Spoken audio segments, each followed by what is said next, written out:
Tonight on this Easter Sunday, we're going to take you to a place outside our world. It's not Mars or Venus, but it might as well be.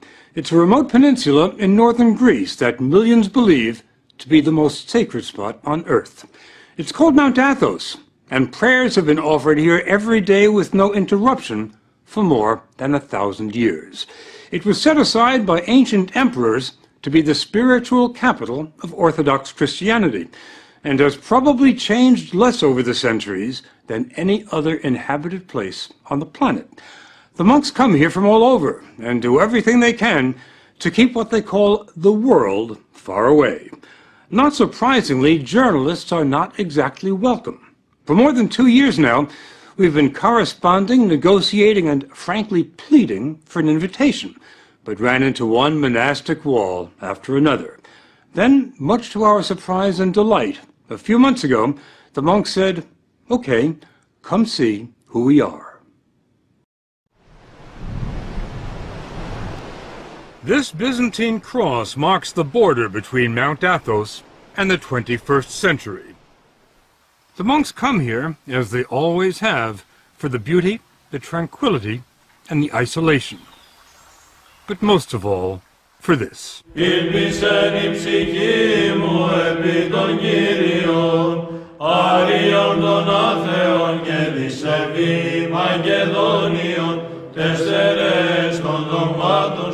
Father Yakovos is one of the few Americans on the mountain. He's been here more than half his life.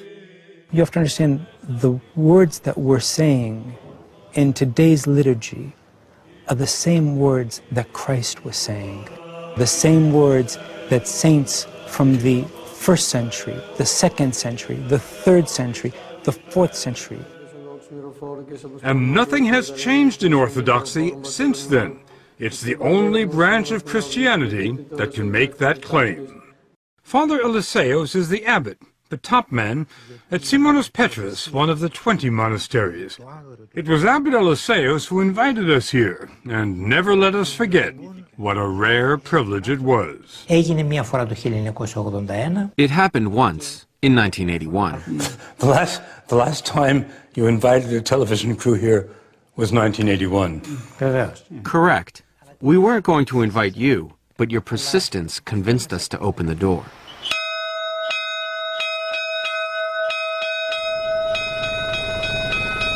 The door he opened revealed the wonder that is Simonos Petros, which fits like a crown on top of a rock 800 feet above the Aegean.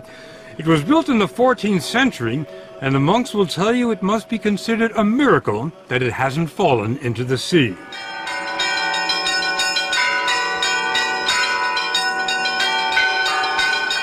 There are 20 monasteries on Mount Athos. Some look like medieval fortresses. Others are so large they resemble small cities. They rise from virgin forests and line the coast, shrouded in mist. There's nothing on this 130-square-mile peninsula other than monasteries and monks. Nothing. We expected Mount Athos to be a quiet place, but we couldn't have imagined how quiet until we were dropped off here. The silence is only broken by the occasional tapping on a chiseled piece of chestnut. It's a call to prayer, and it started being used here before there were bells. The monks here have one goal, and that is how to get closer to God. Father Serapion wanted us to understand that there is no place on earth closer to heaven than Mount Athos. Every day, 1,000 divine liturgies are celebrated on the peninsula. It's unique in the world and in the Orthodox Church. Exactly what makes it unique? It's the absolute way of life of the monks. It's a Spartan way of life, but all the monks we talked to said they never want to leave, not even for a day. So they try to be self-sufficient. They grow their own fruits and vegetables, do their own tailoring, and when they get sick, there's an in-monastery doctor, Father Emeleos, who's not very busy because the monks are in excellent shape. There's remarkably little cancer, virtually no heart disease or Alzheimer's. They must be doing something right in addition to drinking wine at 9 in the morning. They eat 2 meals a day. There's what they call the first meal, which lasts 10 minutes, and the second meal, which lasts 10 minutes. There's no meat and no dinner table conversation. The only sound, a monk reading from sacred texts. We were surprised by how busy the monks are. When they're not praying, they're working.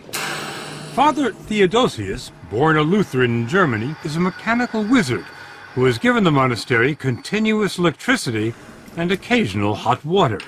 Many Christians in the world, they are looking for the original church, for the ancient church. Do you think this is the closest to the original church? Yes.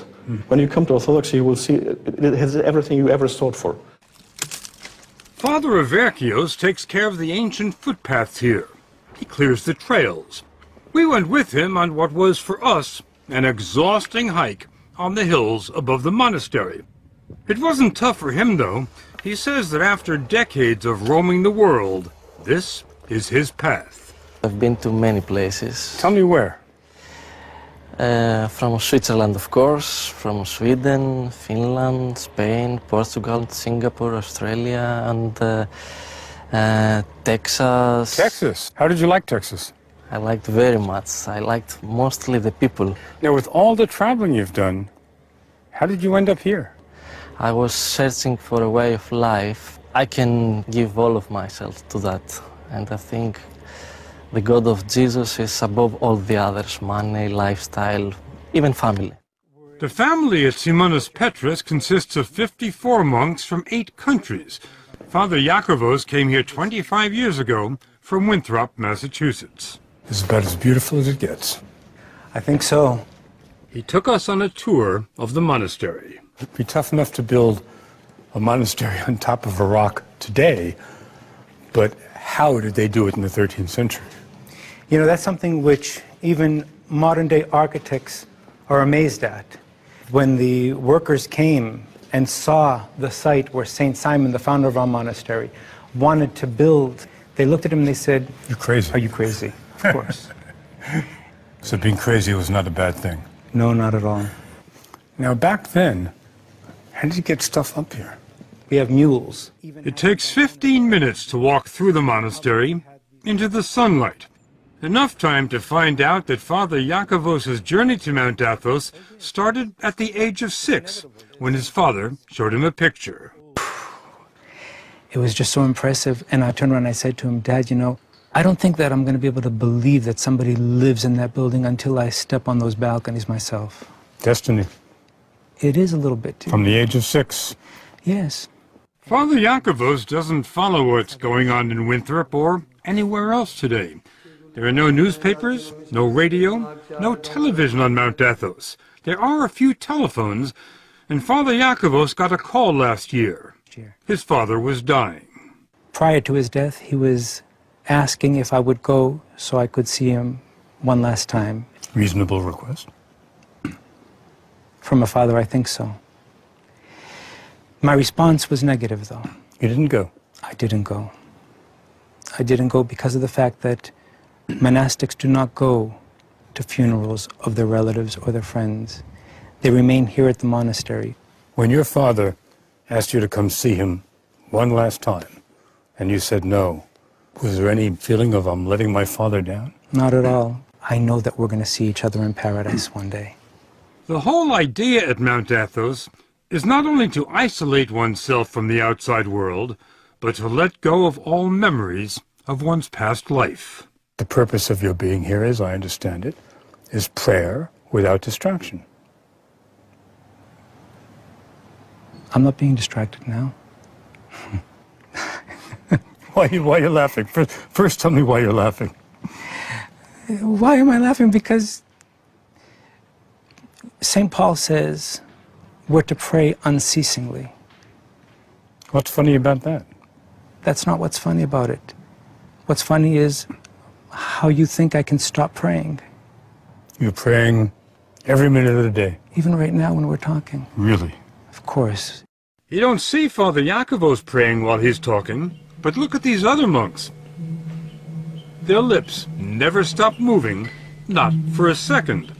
They just keep reciting the Jesus prayer day and night. Lord Jesus, have mercy on me. It becomes like breathing. Some monks say they can pray when they sleep, and they get no more than 3 hours sleep a night.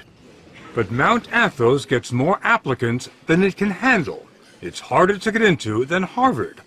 The man comes as a novice. He's free to leave if he doesn't like it, and the monks can tell him to leave if they don't like him. When a novice arrives here, can you tell whether he's going to make it or not? Can you tell whether he's going to qualify to be a monk? Όχι παραπάνω από ελάχιστο χρόνο το καταλαβαίνουμε. After a while, it becomes pretty obvious whether or not someone is cut out for it, which is why we have a trial period, which can last up to 3 years. I bet you know a lot sooner than 3 years. Certainly. Once he's accepted into the community, it's a lifetime commitment, and life never changes here. Never.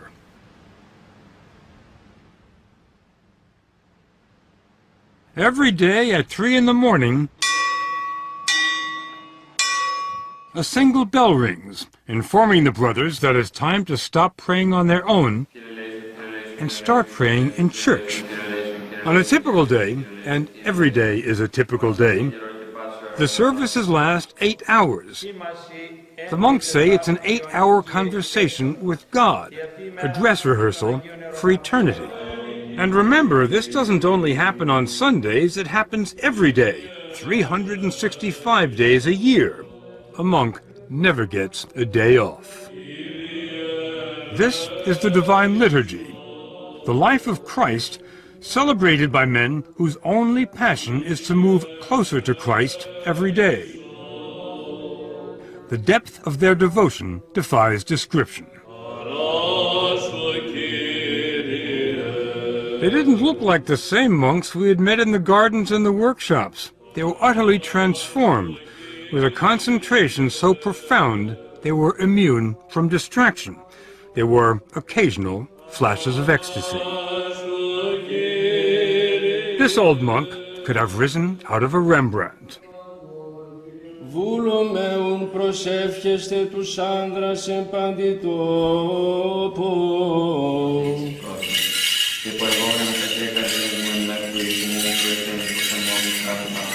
There are no musical instruments in the church, just chanting. Chanting without end.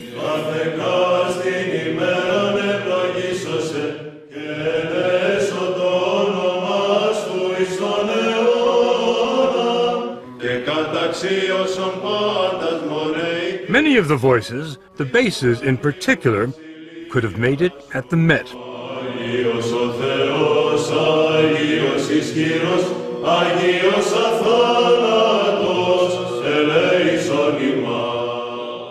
We didn't understand the words. We didn't really have to. This phrase we knew.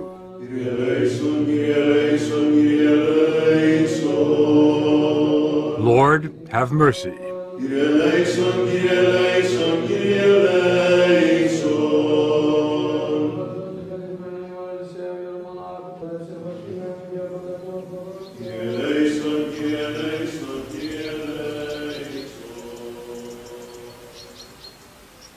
The most miraculous thing about Mount Athos, when we return.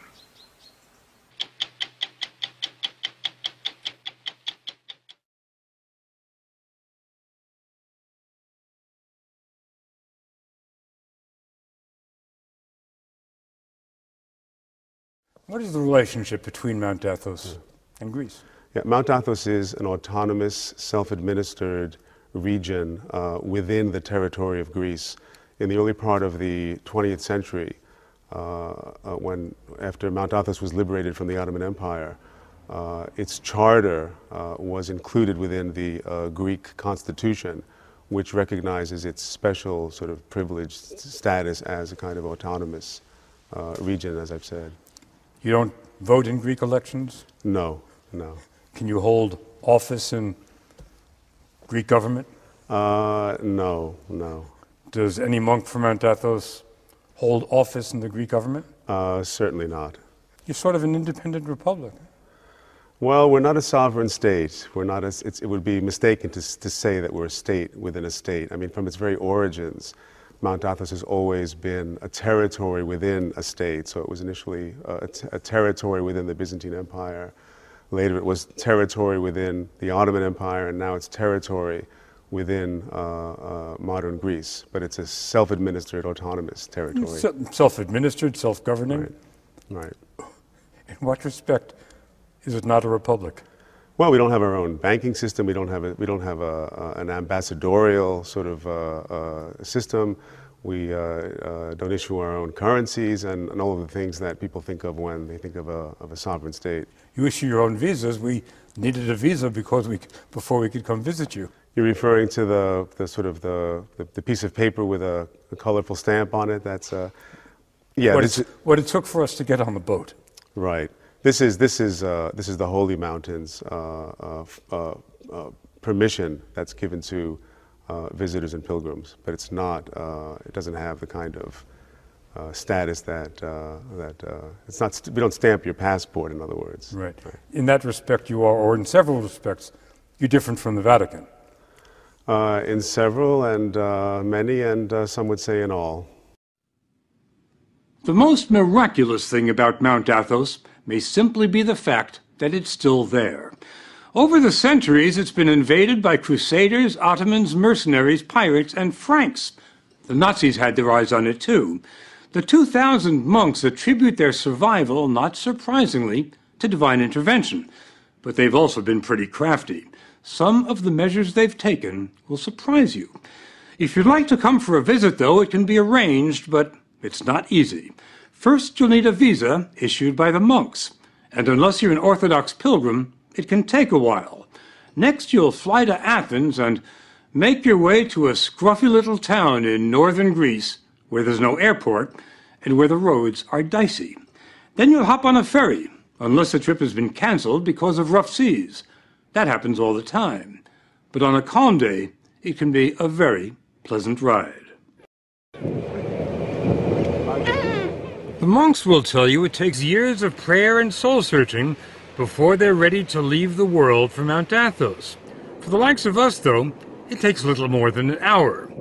It was the beginning of Lent when we took these pictures, and the ferry was packed with pilgrims from all over the Orthodox Christian world.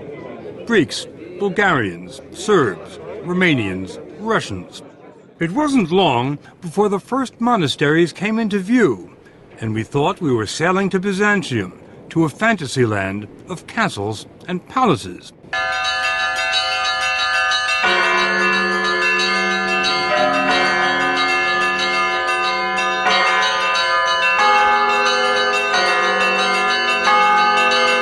We were headed for Vatopedi, one of the oldest and largest monasteries on Mount Athos. It had the feel of a medieval city. Holiness seemed to seep from the very stones, from the frescoes on the 10th century church, from the marble font for holy water. But then there was the monastery's secular-looking centerpiece. There's nothing remarkable about the clock tower at the Vatopedi Monastery, except for one thing. Check out the time. It's just about 8:30. Now, my watch reads 2:30. That's a 6-hour difference, and there's nothing wrong with their clock or with my watch. It's because the monks on Mount Athos keep Byzantine time. The day starts at sunset, not at midnight. The monks measured time this way during the days of the Byzantine Empire. That's the Christian empire that followed the fall of Rome, and that's the flag they still fly here. How long ago did the Byzantine Empire fall? 1453. 1453. That's a well-known fact. Well, it wasn't to us, but to Father Serapion, 1453 is the day before yesterday. This peninsula is the only place in the world that still keeps Byzantine time. It has maintained this time for some 550 years. It was harvest time when we arrived, and dozens of monks were hard at work in the olive groves on the hills overlooking the monastery. That's where we ran into Father Nicandros from Melbourne, Australia. This place looks like a summer resort, like a holiday resort, like a retreat, but it's not. It's an arena. It's an arena? Yes. What do you mean? The unseen warfare. Unseen warfare? That's right. What does that mean? We fight against the angels of the dark side, you see, of the demon, of the devil, Satan. The battle against Satan and the dark side is waged here every day. The spiritual leader at Vatopedi is Abbot Ephraim. Here, the life of Christ is experienced in a genuine way, and this doesn't happen in many other places in the world. What I'm talking about is the art of salvation. It just so happened that while we were there, the monks celebrated an elaborate 7-hour vigil, and the church was packed with pilgrims. It's held once a year to honor the archangels Gabriel and Michael. According to the Bible, Gabriel and Michael led the army of angels that expelled Satan from heaven.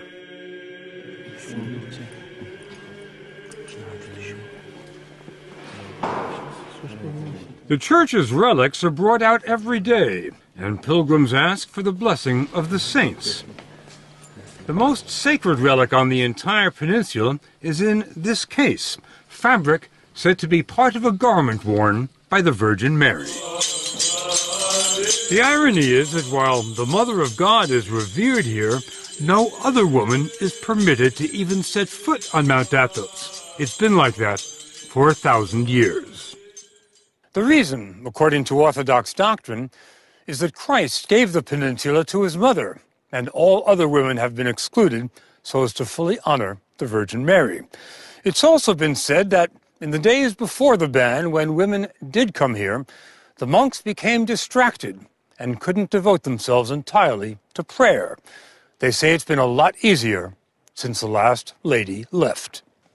Keeping women out certainly wasn't much of a problem 300-400 years ago. Do you feel that's becoming problematic today? I don't think so, because the monastery itself and all the land around it is our property. And if we don't want women coming onto our property, we have every right to do that. Mount Athos may be the last all-male bastion in the world, and Father Arsenio says it has to stay that way. Here we are concerned solely with purity and our elevation to eternity. If women are permitted, they'd bring their families and their children. This place would become a tourist attraction and no longer a place of silence. If we wanted to experience profound silence, we're advised to go to Stavronikita. It's the smallest monastery on the Holy Mountain, but it has some of the most remarkable treasures. You stain the silence just by walking in.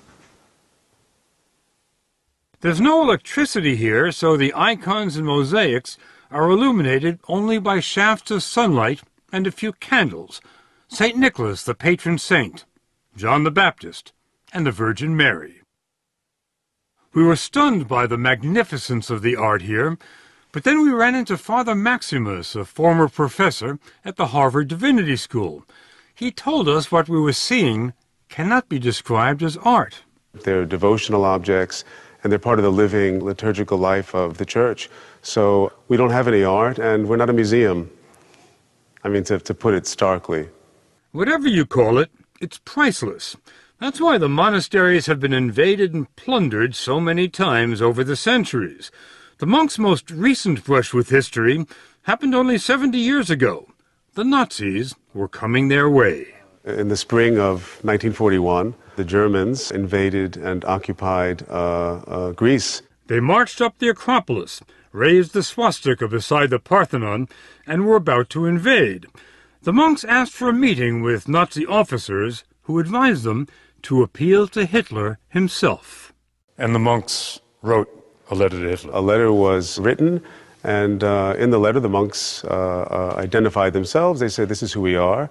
And they asked Hitler to place the holy mountain under his personal protection. What kind of response did you get? Well, it seems that Hitler liked the idea and accepted the invitation to become the personal protector of the holy mountain. Well, let me just get that straight. Hitler, the personal protector of the holy mountain. That's right. That's right. Hitler did send a team of German academics to Mount Athos. They took 1,800 pictures of the mountain's treasures, and it wasn't because they enjoyed photography. Hitler wanted the monastery's riches in Berlin. The professors were sent as an advance team to catalog the treasures of the holy mountains so that a selection of things could be made to be removed. Didn't happen, did it? No, it didn't. Not a single thing was taken. Father Maximus believes they have the Russians to thank for that by the time the Nazi scholars completed their work, Hitler was bogged down in Russia and wasn't thinking about icons. That Nazi period has been largely forgotten here. To the monks, it was just one more blip on the road, and a small one at that. Today, Vatopedi is the most popular destination on the mountain. It hosts 35,000 pilgrims a year and offers more than spiritual sustenance. The monks have their own fishing boats, and the catch is pretty good. The fish are served fresher than in any Greek restaurant. The refectory dates from the 12th century, and since the 12th century, the food here has been free. Vatopedi has been supported by rich benefactors, emperors, princes, kings, and today, partially by pilgrims with deep pockets who commission icons in the making. But the ancient treasures? Not a chance. They can't even see them. They're under lock and key. It's not a new security system, but it works. Normally, it takes more than one monk to unlock the door, because no one monk is allowed to have all 4 keys at the same time. It's sort of a medieval version of the nuclear launch control. Do you keep those keys in your pocket, Father? Try not to. Father Matthew from Fond du Lac, Wisconsin, was given the abbot's blessing to let us into the inner sanctum. Once inside, there was still another hidden door. Behind the curtain? We walked into the world of Byzantium. It was hard to imagine that everything here was at least 600 years old, because the brilliance had not faded. There are almost 4,000 icons stored in this monastery alone. Oh, wow. The highlight? A 14th century icon of Christ. Every monk will tell you the sole purpose of life on Mount Athos is to get closer to Christ every day. And they say total union with Christ is only possible when they leave this world. Πρώτο πράγμα που κάνει ένας μοναχός είναι να αγαπήσει το θάνατο. The first thing a monk does is embrace and love death. Embrace and love death. Γιατί ο θάνατος... Because death is the ticket to the other life. Without a ticket, you can't travel. Where do you get the ticket? Εδώ, στη ζωή αυτή. In this life, that's what we do each day. We prepare for death. Για το ταξίδι μας προς τον ουρανό. And we are joyful about our journey to heaven. Father Matthew offered to take us to the transit point between this world and heaven. When a monk dies, he's buried until there's nothing left but bones. Then he's brought to where every monk who's ever lived here ends up, the ossuary. Any idea how many skulls there are here? Thousands. I'm not sure how many thousands. Any idea how far they go back? The ones here would be to the 16th century. When you look at the ossuary, what comes to mind? Mostly I see that this is where I'm going to be. I always like to say these are my future roommates. There was nowhere for us to go from there. So we headed back to the mainland. The monks invited us to come back any time. And if we do, or if our grandsons or great-grandsons do, after 10 days here, this much we believe. Mount Athos will not have changed at all. This place is built like a fortress. Yes, it really is. Yeah. Why? Well, there are 2 basic reasons. One's symbolic, of course, and one is practical. I suppose we should begin with a symbolic reason. It's because of the fact that monasteries are fortresses. They're bastions of the Orthodox faith. Does everyone on the other side of these waters live in sin? Of course not. That's why, because we also still remain in the world. We're apostles of Christ. Yeah. He sent his apostles. Let's not be biblical. Let's be practical about this. You don't have television. No. You don't have radio. No. You don't have newspapers. No. You're trying to keep the world out. We're trying to keep sin out, evil.